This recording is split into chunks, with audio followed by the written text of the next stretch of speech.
Good evening and welcome to tonight with Faria. आज बात करेंगे पाकिस्तान की इकॉनमी की और इस हुकूमत की कारकर्दगी की। Let's take a look at the headlines tonight. क्या बजट 2017-18 अवामी उमंगों के मुताबिक है? क्या पाकिस्तान 13 साल बाद G20 मुमालिक में शामिल हो जाएगा? पाकिस्तान 2030 तक दुनिया की 20 बड़ी इक्तिसादी ताकतों में G20 में शामिल हो जाएगा इंशाअल्लाह। हुकूमत अपने मुआशी इस्लाहाती प्रोग्राम में कितनी कामयाब रही? हुकूमत के मुआशी तरक्की के दावे किस हद तक दुरुस्त हैं? पूछेंगे तहरीक इंसाफ के रहनुमा असद उमर से।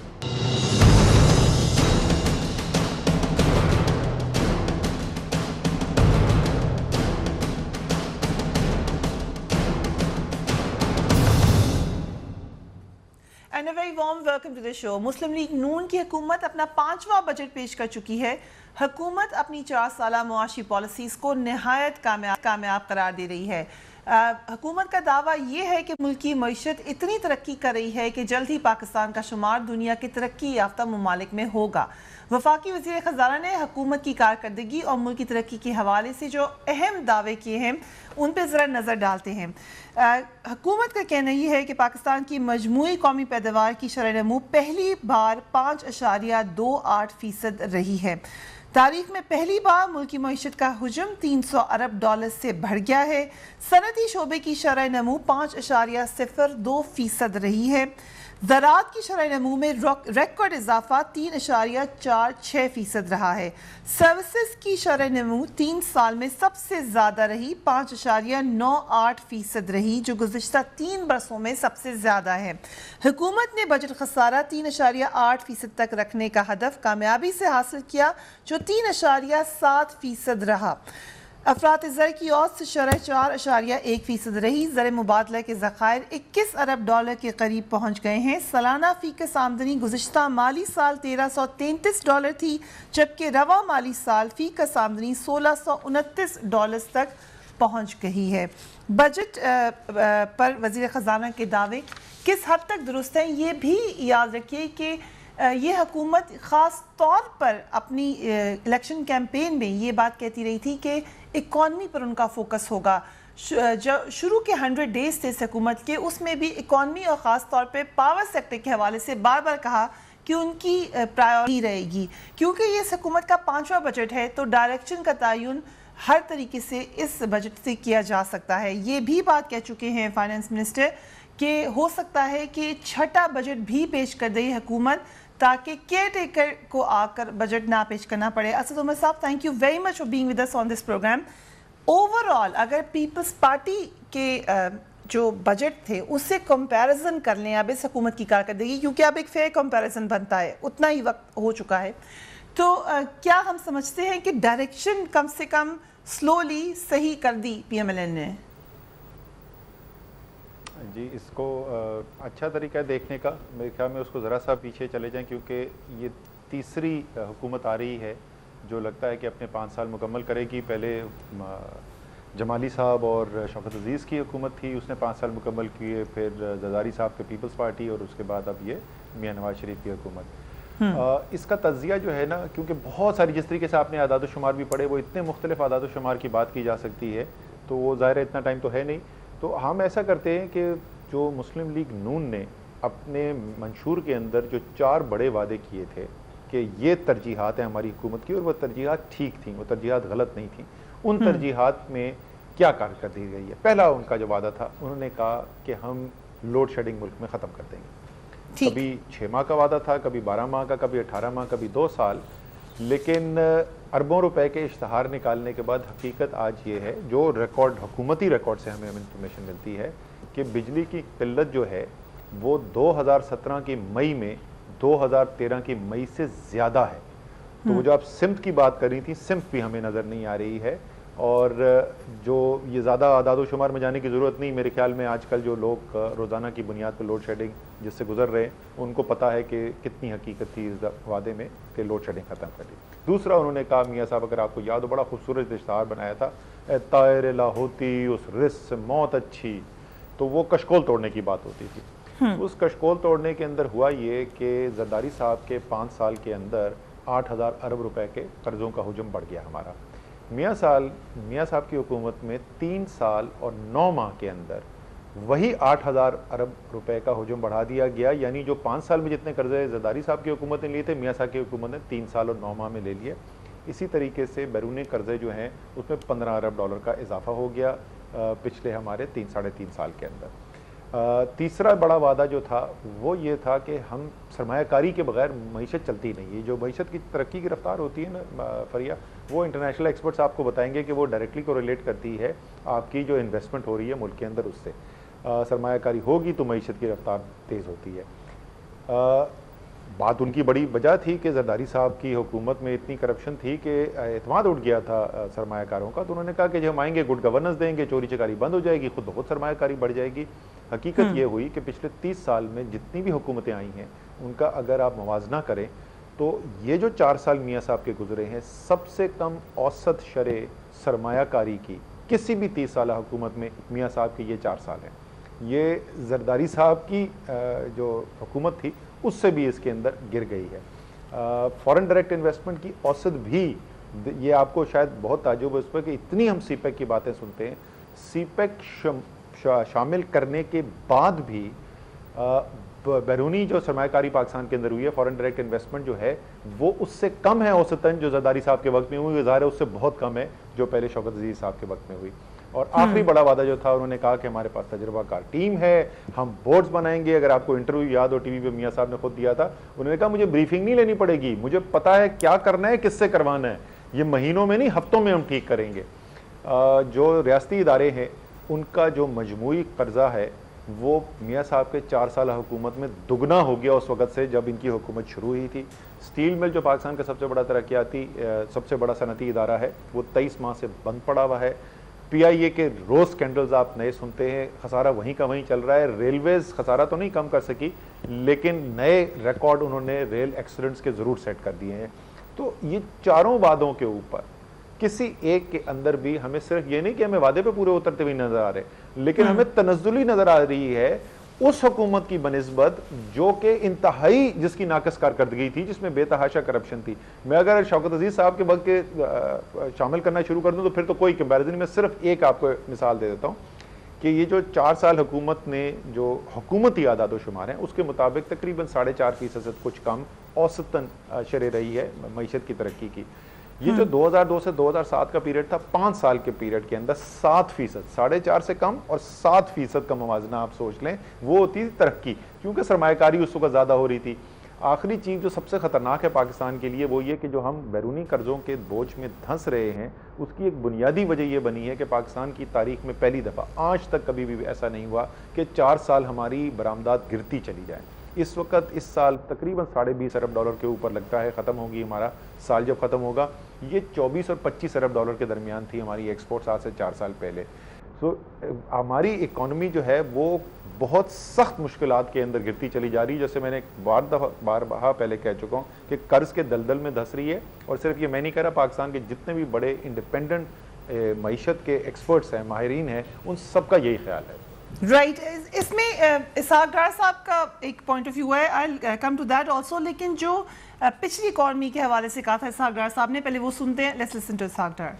अगर मैं कहूं कि जून 2013 में पाकिस्तान अपनी माली अदायगियों पर डिफॉल्ट करने का करीब था तो ये एक हकीकत थी।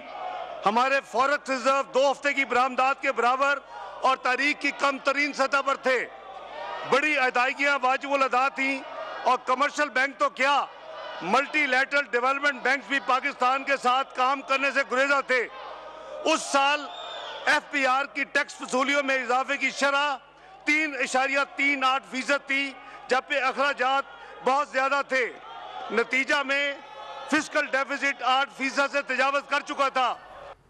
राइट कंपैरिजन करें और जवाब इसहाक डार साहब का जो कर्जों के हवाले से, क्योंकि ये सवाल बार बार होता है उनसे, आप सही कह रहे हैं कि उनकी कैंपेन में फोकस ये था कि कर्जे से निकलेंगे, बट देर से। और फारूक सलीम साहब ने अगरचे एग्री नहीं किया, मगर उनका भी कहना ये है कि आज अगर इकॉनमी का मॉडल ये हो कि आप कर्जे लें और प्रोजेक्ट्स में लगा दें और कर्जा उतार दें तो फिर उसमें कोई बुराई नहीं है। इसहाक डार साहब ये कह रहे हैं कि हमने इन तमाम जो गैर मुल्की कर्जे हैं इसमें क्योंकि हम मुख्तलिफ प्रोजेक्ट्स लगा रहे हैं और जिस वक्त उनका फल आना शुरू होगा तो ये कर्जा उतर जाएगा या कम हो जाएगा। Do you agree with that? देखिए, इसमें फ़ारूक सलीम साहब की बात जो है उसमें वज़न है, लेकिन उसमें एक शर्त आपको और ऐड करनी पड़ेगी कि अगर कर्ज लेके ऐसे मंसूबों में लगाया जाए पैसा, जो मंसूबे उस जिनसे आपकी आमदनी बढ़ेगी और उस आमदनी से आप कर्ज वापस कर सकें, तो वाकई में इसमें कोई जो है मुज़ायका नहीं है। सिर्फ पिछले साल का हम नंबर देख लेते हैं और अभी पता चल जाता है कि क्या वाकई में इसलिए कर्जे लिए जा रहे हैं। ये सारे आदाद शुमार जो मैं आपको बताऊंगा, सब जो इतने बड़े बड़े कागजात को पलंदा हमें दिया गया ना, ये उसमें से जो निकाले हैं मैं वो आपको बता रहा हूँ। ये डार साहब की अपनी मिनिस्ट्री के दिए हुए नंबर है। पिछले साल 972 अरब रुपए के बैरूनी कर्जे लिए गए। उस 972 अरब रुपए के बैरूनी कर्जों में 299 अरब रुपए जो हैं वो PSDP यानी डेवलपमेंट प्रोजेक्ट्स की फाइनेंसिंग के अंदर गए और 673 अरब रुपए जो हैं वो जारी अखराजात के अंदर इस्तेमाल हो गए। तो अगर मैं डार साहब का ही ये मैं पैमाना ले लूँ ना, तो उस पैमाने के ऊपर भी ये फेल हो जाते हैं। उसके बाद वो 299 अरब में से कितना पैसा उन प्रोजेक्ट्स में गया जिनकी वजह से हमारी एक्सपोर्ट बढ़ेंगी। बिकॉज ये याद रखिए, आपने जो बैरूनी कर्जे ले रहे हैं उनकी फॉरेन करेंसी के अंदर अदायगी करनी है, तो जब तक आपकी उन प्रोजेक्ट से एक्सपोर्ट अर्निंग्स नहीं बढ़ेंगी तो उस वक्त तक आप ये अदायगी नहीं कर सकते। अगर आपकी अंदरूनी मुल्क के अंदर पैसा ज़्यादा भी आप इकट्ठा कर लें, लेकिन आपको तो फॉरेन करेंसी चाहिए। अभी उन्होंने रिजर्व्स की बात की, मैं उस पर कमेंट करता हूँ, और डेफिसिट की अभी जो आपने क्लिप सुनाया था, तो ये हो नहीं रहा ऐसा। इस वक्त जैसे हम देख रहे हैं कि जो 4 साल के अंदर इन्वेस्टमेंट की गई, जो कर्जे लिए गए, उससे नतीजा ये निकला है कि 25 अरब डॉलर या 24 अरब डॉलर से ज़्यादा की एक्सपोर्ट जो है वो गिर के 20.5 अरब डॉलर पे आ गई। तो हमें क्लियरली हमें ये नज़र नहीं आ रहा कि हमें कोई रिटर्न यहाँ से मिल रहा है। उन्होंने ये कहा कि हमारे रिजर्व जो हैं वो बहुत गिर गए थे, वाकई गिरे हुए थे, इंतहाई मुश्किल हालात थे। IMF एग्रीमेंट साइन होना ही होना था, कोई चॉइस नहीं थी। डार साहब ने भी करना था, अगर डार साहब के अलावा कोई और होता तो वो भी साइन करता। ये हकीकत है। IMF एग्रीमेंट साइन हो गया। उस एग्रीमेंट साइन करने के बाद आपने दुनिया से कर्जे लेने शुरू किए। अब ये ज़रा नंबर्स गौर से सुन लीजिए। 6 अरब डॉलर के स्टेट बैंक के उस वक्त रिजर्व्स थे जिस वक्त मियाँ साहब की हुकूमत आई। जिस दिन इसहाक डार साहब ने तकरीर की, उस दिन वो रिजर्व जो है वो 6 अरब डॉलर से बढ़ के 16 अरब डॉलर पे पहुंच चुके थे, यानी 10 अरब डॉलर का इजाफा था, जिसकी बार बार आप जिक्र सुनते हैं। इसी अरसे में जो हमारे बैरूनी कर्जों में इजाफा है वो 15.7 अरब डॉलर है। तो ये सारे के सारे 10 अरब डॉलर जो हमने लिए ना, वो 10 अरब डॉलर तमाम कर्जे लेके हमने अपने रिजर्व बढ़ाए, और उसके बावजूद भी 5.7 अरब डॉलर और लिए जो हम खा गए, इन द सेंस कि हमारे जो डेफिसिट था उसको फाइनेंस करने के अंदर चला गया। ये जो है ये एक आर्जी रिलीफ है। ये पीपल्स पार्टी के वक्त में भी मिली थी। डार साहब अगर आपको पूरी बात बताते तो आपको वो ये बताते कि जब पीपल्स पार्टी की हुकूमत आई थी, जब भी यही हुआ था, उस वक्त भी IMF एग्रीमेंट साइन हुआ, उसमें भी IMF एग्रीमेंट आने के बाद रिजर्व बढ़ गए। जैसे ही प्रोग्राम खत्म हुआ उसके बाद रिजर्व गिरना शुरू हो गए। अब क्या हुआ है, अक्टूबर के अंदर प्रोग्राम खत्म हुआ और अगले 6 माह में प्रोग्राम खत्म होने के बाद 3 अरब डॉलर की ज़खायर के अंदर कमी आ गई। ये आप हाउस ऑफ कॉर्ड्स जिसको कहते हैं ना, आप कर्ज के दलदल के ऊपर मईशत इस्तेकाम से नहीं खड़ी कर सकते। आखिरी चीज़ उन्होंने जो कही थी कि वो 8% खसारा बजट का, वो भी माजरतन एक खेल खेला गया था। वो हुआ ये कि जैसे ही ये हुकूमत में आए, वो जून का महीना था, अगर आपको याद हो, जून पहली को इनकी हुकूमत आई, तो उन्होंने 480 अरब रुपए के गर्दिशी कर्जों की अदायगी की। 480 अरब रुपए उस वक्त की मईशत का तकरीबन 1.6-1.7% के करीब बनते थे। तो वो जो 8% जिसको बोलते हैं ना, तो उसमें से एक्चुअली ये 1.7% के करीब तो सिर्फ उसकी पेमेंट थी जो गर्दिशी कर्जों की इन्होंने की गई। तो उसको अगर हम निकाल दें, और वो ज़ाहिर है 1 साल के नहीं थे, तो वो कुछ 6% से कुछ ज़्यादा थी। इस वक्त क्या हालात है, इस वक्त आपका 400 अरब रुपए से गर्दिशी कर्जा बढ़ चुका है, और अभी तो 1 साल बाकी है इस पार्लियामेंट का। अल्हम्दुलिल्लाह जिस रफ्तार से गर्दिशी कर्जे बढ़ रहे हैं, जब तक डार साहब की बारी खत्म होगी ना, तो हमारे गर्दिशी कर्जे उससे ज्यादा होंगे जो डार साहब ने वापस किए थे। और क्या कहकर वापस किए थे कि आइंदा कभी गर्दिशी कर्जा नहीं चढ़ेगा और इसके बाद लोड शेडिंग खत्म कर दी जाएगी। सो अगर मैं वो जो अगले साल इनको 500 550 अरब रुपए जो इस साल जारी साल के अंदर इनको देने पड़ेंगे, जब मैं वो इनके खसारे में डालूंगा ना, तो इनका खसारा भी जो है वो 6-7% पे पहुंच जाएगा। तो वहां पर भी कोई बेहतरी नहीं नजर आई है। मतलब कितना आप नंबर से खेल सकते हैं, जब तक आप हकीकत में ग्राउंड के ऊपर कुछ करेंगे नहीं, तो ये अकाउंटिंग जगलरी से मईशत नहीं ठीक होती। Right, so I have to take a break Asad Umar sahab, लेकिन जो बिजली की आपने बात की और खासतौर पे गर्दिशी कर्जों की, इस पे हम मजीद बात करेंगे after break. Keep watching tonight's star.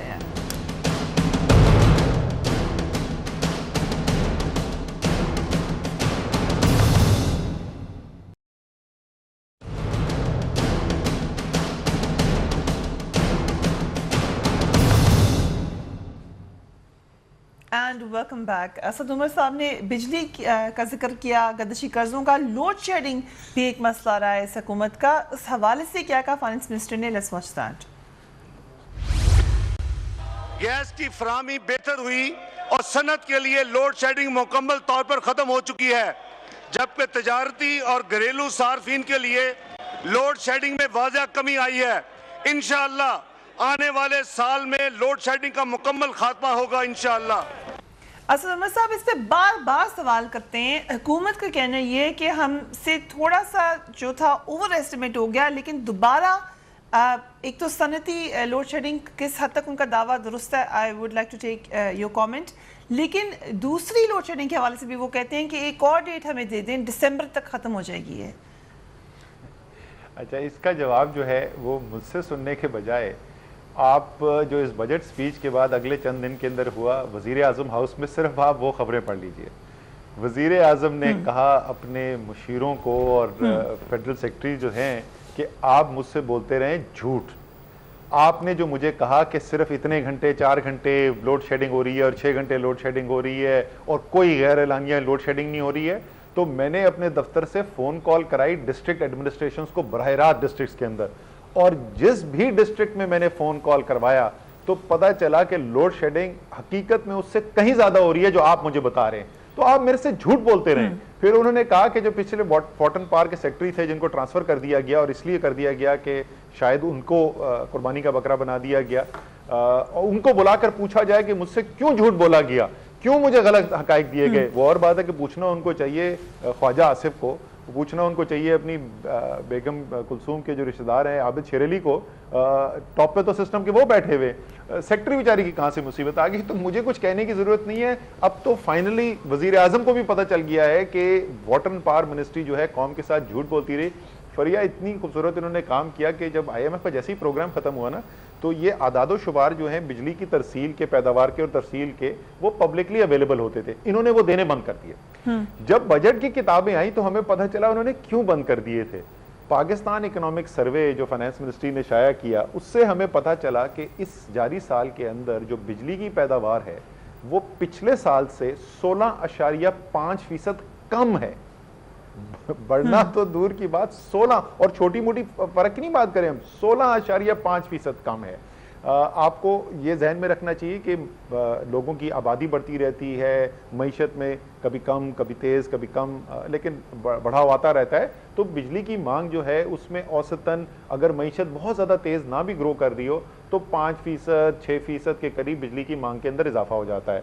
तो अगर आपकी 16.5% पैदावार में कमी आ गई तो फिर मुझे खुद ही आप बताइए कि ये कैसे मुमकिन है कि लोड शेडिंग में इजाफा ना हो। जहाँ तक आपने आगे की बात की है कि जो इतनी कंसिस्टेंटली हुकूमत जो है वो न सिर्फ आवाम से बल्कि अपने वज़ीर आज़म से झूठ बोलती रही है, उसकी बात का कैसे एतबार किया जा सकता है। अब वो बात क्या कर रहे हैं, वो कह रहे हैं हम दिसंबर में लोड शेडिंग कम कर देंगे। आपको पता है कि दिसंबर के महीने के अंदर, सर्दियों के अंदर गैस की कमी होती है। सारे, आप इस्लामाबाद में रहती हैं, आपको पता है गैस मुख्तलिफ सेक्टर्स के अंदर शोर मचा होता है, ववेला होता है कि गैस की कमी है। वो डार साहब कह रहे हैं गैस की कमी हमने ख़त्म कर दी है। खुदा का वास्ता ज़रा यार हमारे NA48 के अवाम को भी कोई रिलीफ दे दे, वहाँ पर भी कोई गैस सप्लाई कर दे, वहाँ तो हमें कोई कमी नहीं नज़र आ रही, कमी में बेहतरी नहीं नज़र आ रही। इसी तरीके से गर्मी के अंदर ज़्यादा बिजली की मांग होती है। असल लोड शेडिंग तो होती गर्मी के अंदर है। तो हमने इनके 4 गर्मियां तो भुगता ली हैं, 5वीं भी भुगता के देख लेंगे, बल्कि ये 5वीं गर्मी है, ये तो 5वीं गर्मियां हैं इस हुकूमत की। तो 5 गर्मियों में तो ख़त्म नहीं कर सके, अगली भी देख लेते हैं। राइट, अगली भी देखे थे, लेकिन क्या वजह हो सकती है? क्योंकि हमने थ्रू आउट देखा कि फोकस खुद ही हुकूमत ने डाले रखा कि हम इकॉनमी को ठीक कर रहे हैं, हमारे प्रोजेक्ट्स हैं, आप लोग हमें काम नहीं करने दे रहे। पीटीआई पे तनकीदी ये थी, बिजली के हवाले से भी वो बार बार ये कहते रहे कि हमारा फोकस है। आपको याद होगा, अगर जिस वक्त हुकूमत आई थी उस वक्त ये खबरें आती थी कि प्राइम मिनिस्टर ने मुस्कुराना छोड़ दिया है क्योंकि वो इतने संजीदा हैं इन मामलों को हल करने के लिए। क्या ओवर एस्टिमेट हो गया था? क्योंकि अभी भी अब लेट्स टॉक हाइपोथेटिकली कि अगर आप को करना इस वक्त ठीक करनी हो इकॉनमी, तो आप कैसे करेंगे? आपको भी पता है कि सर्कुलर डेट दोबारा वहीं पर मौजूद है, $76 अरब के कर्जे हो चुके हैं। सो अगर यहाँ से आपको स्टार्ट करना पड़े, लेट्स से पीटीआई की गवर्नमेंट है, तो आप क्या करेंगे? देखिए, इन्होंने यहाँ पर जो पहुँचे हैं उसकी बुनियादी वजह क्या बनी?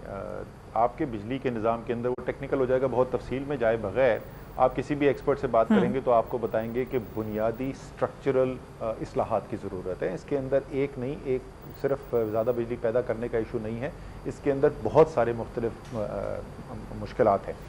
जब इन्होंने अपना एनर्जी प्लान अनाउंस किया, हुकूमत में आए हुए इनको चंद माह हुए थे, तो मुझे अभी तक याद है कि मुझसे टेलीविज़न पे जब पूछा गया तो मैंने कहा कि ये सही सिमत में ऐलान किया है कि ये जो काम करने के लिए जा रहे हैं, लेकिन गलती ये कर रहे हैं कि जो सबसे आसान फैसला है ये पहले कर रहे हैं, और इसकी वजह से होगा ये कि रिफॉर्म नहीं होगी। और वो क्या फैसला था? बिजली की कीमतों में इजाफा कर दो, 3 नए सरचार्ज लगा दिए।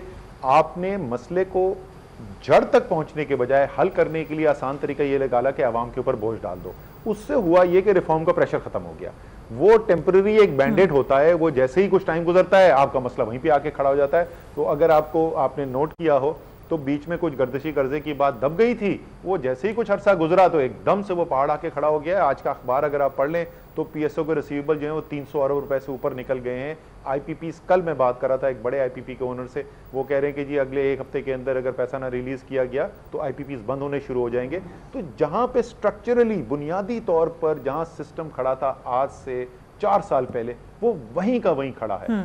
बहुत सारे फीते काटने, तस्वीरें लगाने और नए मंसूबे करना एक हिस्सा है उस हल का। ये नहीं कि आपको मजीद कैपेसिटी की जरूरत नहीं थी, वो मजीद कैपेसिटी लगाना जरूरी था, लेकिन उस मजीद कैपेसिटी लगाने में भी जो देर हुई वो पहले 2 साल तो है, वो तो हुकूमत गोल घूमती रही ना। क्योंकि हुआ ये था कि क्योंकि बिजली को इतना हाई प्रोफाइल इन्होंने बना दिया, तो जो तमाम ताकतवर लोग थे मुस्लिम लीग नून में, वो सब के सब जो है इस बिजली के इशू के अंदर इन्वॉल्व हो गए। उसके अंदर वफाकी हुकूमत के तो 5-6 मुख्तलिफ लोग इन्वॉल्व थे ही थे, उसके अंदर पंजाब के वजीर आला भी इन्वॉल्व हो गए। और अगर आपको याद हो कि बीच में इतना झगड़ा हुआ कि ख्वाजा आसिफ ने यह कह दिया था कि वजीर आजम को कैबिनेट मीटिंग में कि अगर इन्होंने पंजाब चीफ मिनिस्टर ने करना है तो मैं घर जा रहा हूं, अब इनसे काम करवा लें, इतना तक हो गया था। उसकी वजह से डिसीजन मेकिंग होता यह था कि एक फैसला होता था 3 माह गुजरने के बाद, क्योंकि दूसरी साइड जो है जो उसकी मुखालफत कर रही होती थी वो कहती रहती थी 3 महीने के बाद ये फैसला होता कि नहीं, वो पहला फैसला ठीक नहीं था। तो 2 साल उसके अंदर भी ज़ाया हुए। लेकिन उसके अलावा जैसे असल बात यह है, जब तक आप स्ट्रक्चरल रिफॉर्म नहीं करेंगे, क्या बेहतर सिस्टम में लोग आप ले आए जो उस निज़ाम को चला रहे हैं, क्या आप deregulation of the energy market की तरफ आपने कोई पेशरफ्त की, क्या आपने सर्कुलर डेट के जो रूट कॉजेज हैं उनको आइडेंटिफाई करके एड्रेस करने की कोशिश की? इन सब चीज़ का जवाब जो है वो नफ़ी में मिलेगा आपको। इसलिए वो उर्दू का एक शेर है, मेरा आजकल बड़ा फेवरेट शेर है, क्योंकि मैं पाकिस्तान में मुझे अक्सर चीज़ों पर नज़र आता है कि कुछ ऐसा ही हो रहा है। वो क्या कि सूरज पे घर बनाना फिर उस पे छांव तलाश करना। भाई सूरज पे घर बनाओगे तो छांव नहीं मिलेगी। इसी तरीके से अगर आप बुनियादी जहां मसाइल हैं उनको वहीं छोड़ देंगे और आप चाहेंगे कि सिर्फ इश्तहार निकालने से और बहुत सारा फीते काटने से वो सारे मसले के ऊपर ढक जाएगा, वो ऐसा होता नहीं है। बट साहब, इसी को अगर हम थोड़ा सा माइक्रो लेवल पर ले आए, खैबर पख्तूनख्वा में पीटीआई की पूरी ख्वाहिश थी, आई नो, कि वो ठीक कर दे हेल्थ का सिस्टम या एजुकेशन का। चलें एजुकेशन को एक साइड पर करते हैं, उसमें काफ़ी काम हुए हैं, लेकिन हेल्थ के सिस्टम के ऊपर अगर ले आएँ तो जो ख्वाहिशें खुद देखा, और इमरान खान साहब ने तस्लीम किया मैं इस इंटरव्यू में कि स्ट्रक्चर का मसला है, स्ट्रक्चर इतनी आसानी से तब्दील नहीं हो सकता, कभी ब्यूरोक्रेसी खड़ी हो जाती है, कभी और प्रोटेस्ट होना शुरू हो जाती हैं।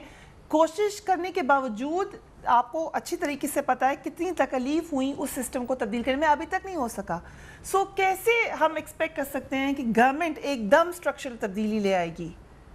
ये बड़ा अच्छा आपने खूबसूरत मुवाजना कर दिया। आप ज़रा एजुकेशन और हेल्थ को उठा लेते हैं खैबर पख्तूनख्वा में और वफाकी बिजली को उठा लेते हैं वफाकी सिस्टम के अंदर। वो भी यहाँ पर उठा ले, approach बिल्कुल क्या उठा ले, लेकिन मैं स्ट्रक्चरल रिफॉर्म की बात कर रही हूँ कि मैं स्ट्रक्चरल उसी की बात कर रिफॉर्म रहा हूँ है ना। क्या हेल्थ में? मैं उसी की बात, ओ बीबी उसी का जवाब दे रहा हूँ, हौसला रखें, उसी का जवाब दे रहा हूँ।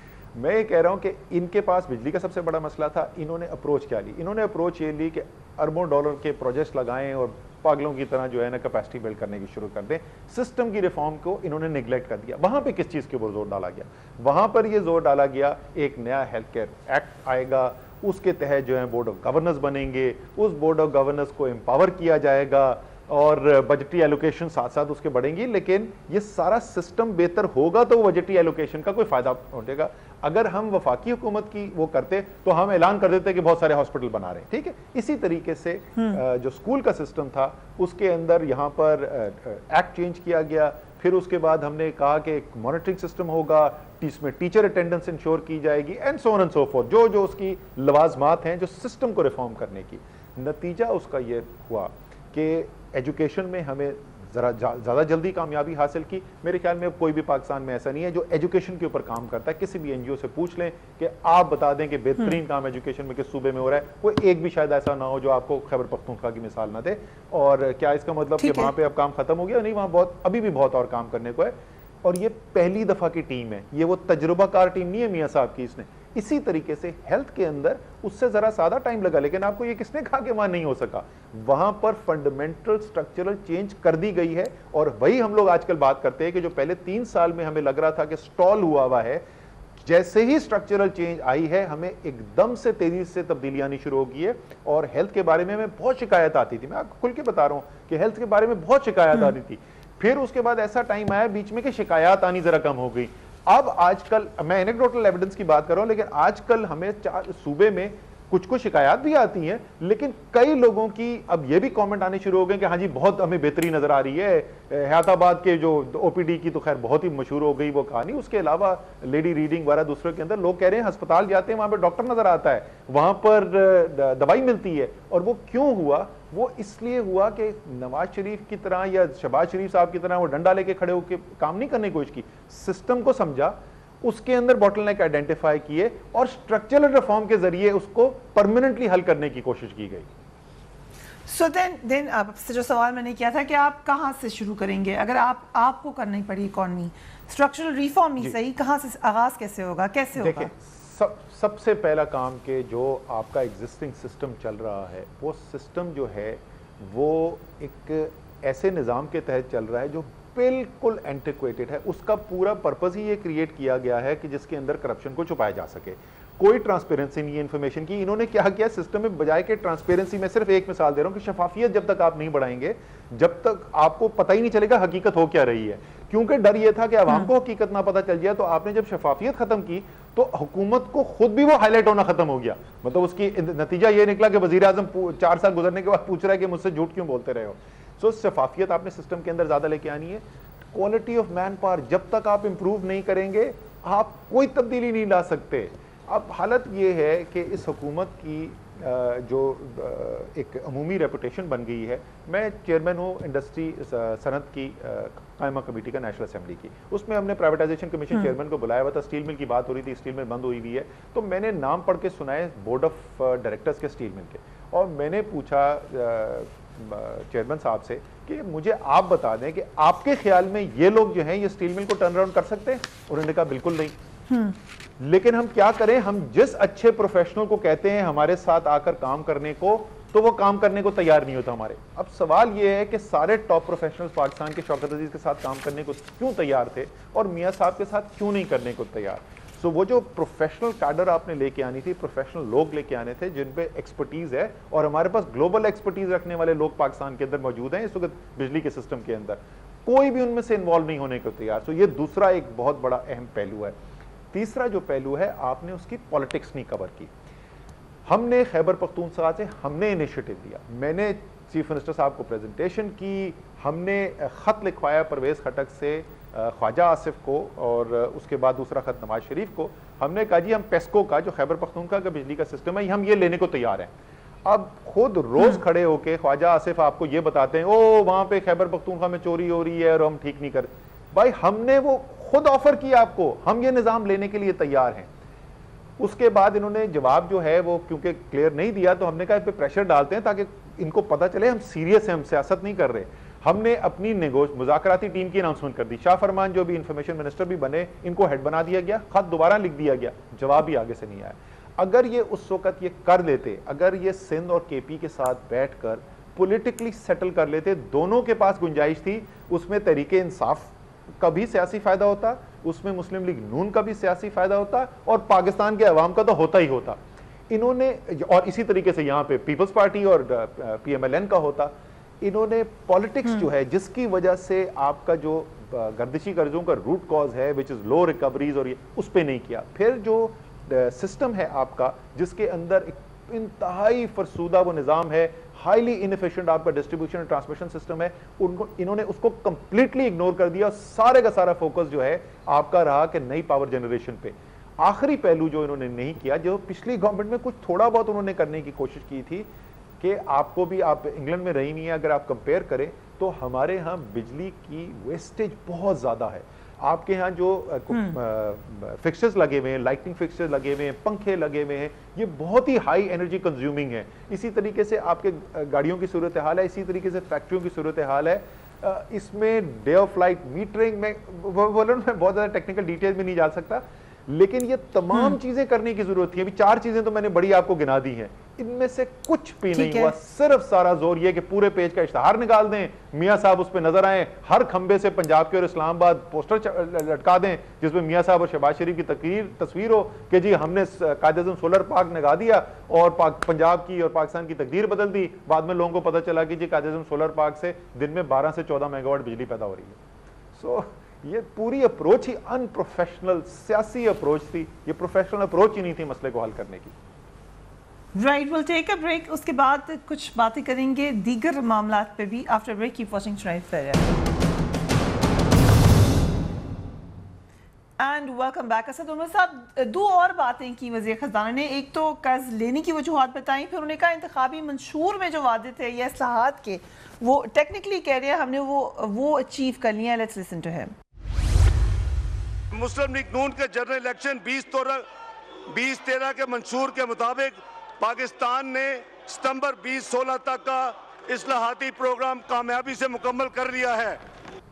जिस वक्त भी पूछें सागरा साहब से, ही सीम्स प्रीटी कॉन्फिडेंट कि जो मैंने, ही सेज कि मैंने खुद ज़्यादा अपने लिए ऑप्टिमिस्टिक टारगेट रख लिए अपनी टीम के लिए ताकि वो काम ज़्यादा करें, लेकिन अचीव कर लिए हैं हमने टारगेट्स। फरिया एक पुराना गाना होता था, मुझे वो याद आ गया, उसकी लाइन थी काश ऐसा होता। एक दफा फॉर्मूला टेस्ट करके देखें। ऑफ एयर मुस्लिम लीग नून के रहनुमा जो है ना, उनसे जरा पूछें, लेकिन ऑफ एयर पूछिएगा कि वो डार साहब जिस तरीके से मईशत को हैंडल करते रहे, उनका क्या ख्याल है। उनकी अपनी पार्टी में मुझे तो अभी तक एक बंदा नहीं मिला जो कहे कि डार साहब ठीक तरीके से मईशत को हैंडल कर रहे। जहाँ तक कि ये इसकी बात कर रहे थे कि ये जो रेवेन्यूज़ में इजाफा किया गया, ये एक बहुत अहम पहलू है। रेवेन्यूज़ के अंदर इजाफा हुआ है, ये बिल्कुल दुरुस्त बात है। उस हद तक नहीं हो सका कि जितनी डार साहब की ख्वाहिश थी या जितनी ज़रूरत है, लेकिन उसमें इजाफा हुआ है।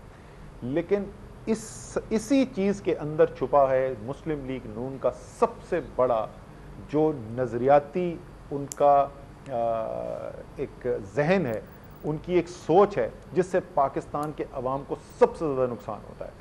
ये एक सियासी पार्टी है जिसकी तकरीबन तमाम लीडरशिप जो है वो बड़े बिजनेसमैन और अमीर तबके के ऊपर मुश्तमिल है, इंडस्ट्रियल बैकग्राउंड के लोग हैं ज़्यादातर, और उनकी जो पूरी सोच है वो होती ही है एक ताकतवर अमीर आदमी की नज़र से। जो आप टैक्स का निज़ाम इस वक्त देख रहे हैं, वो टैक्स का निज़ाम इतना शदीद इनजस्टिस के ऊपर, वो एक नाइंसाफ़ी के ऊपर मबनी है, और उसको पिछले 4 साल में मज़ीद नाइंसाफ़ी की तरफ ले जाया गया है। जो टैक्स, जो इनडायरेक्ट टैक्स होते हैं, जिसका ज़ोर तमाम आवाम के ऊपर, मुतवस्सित तबके और गरीब के ऊपर पड़ता है, उसके अंदर बेतहाशा इजाफा हुआ है। उसके अंदर बिजली के सरचार्जेस लगा के, उसके अंदर गैस के ऊपर 3 नए टैक्स लगा के, उसके ऊपर GST बढ़ाकर, और इसी तरीके से रेगुलेटरी ड्यूटीज़ इंपोर्टेड प्रोडक्ट्स के ऊपर लगा के तमाम वो चीज़ें जिनका बोझ बुनियादी तौर पे मुतवस्सित तबके और गरीब पे पड़ता है उसमें इजाफा किया गया। अमीर के लिए क्या किया गया? आपको पता है कि बराह रास्त टैक्स जो है, डायरेक्ट टैक्स जो है, उसका जो जीडीपी का तनासुब है वो पिछले 4 साल में गिर गया है। बढ़ना तो दूर की बात, वो गिर गया है। 4 साल के अंदर 4 साल के अंदर इस्तिस्ना स्कीमें पाकिस्तान के मनी लॉन्ड्रर्स और टैक्स चोरों के लिए, 3 इस्तिस्ना स्कीमें करोड़पति अरबपति लोगों के लिए, और अब एक चौथी स्कीम आ रही है। ये पूरी जो मईशत चलाई जा रही है ना इस वक्त, ये पूरी मईशत चलाई जा रही है एक बहुत से छोटे मरात याफ्ता करोड़पति अरबपति तबके की, और वो भी नहीं जो प्रोडक्टिव इन्वेस्टमेंट करने वाला, जो आपका इंडस्ट्री चलाने वाला, कोई अच्छी इंडस्ट्री चलाने वाला नहीं, ये उनके हैं जो टैक्स एवेडर्स हैं, जो मनी लॉन्डर्स हैं, जिन्होंने पैसा पाकिस्तान का अवाम का लेके यहाँ से निकाल के दुबई में और जद्दा में और कतर में और लंदन में और पेरिस में और स्विस बैंक अकाउंट्स में अपनी जायदादों में इजाफा किया हुआ है। ये उनके लिए सारी इकोनॉमिक पॉलिसी शेप हो रही है। Thank you so much Asad Umar sahab ने हमें तफसीलन बताया कि उनका क्या ख्याल है कि हुकूमती दावे किस हद तक ठीक हैं, डायरेक्शन कहाँ पर है, कहाँ पर अचीवमेंट्स हैं, कहाँ पर गलतियाँ हैं। आप भी अपना फीडबैक दीजिए। Do give me your feedback on my Facebook page और ऑन माई ट्विटर अकाउंट। अपना और अपने घर वालों का ख्याल रखिए। अल्लाह हाफिज़।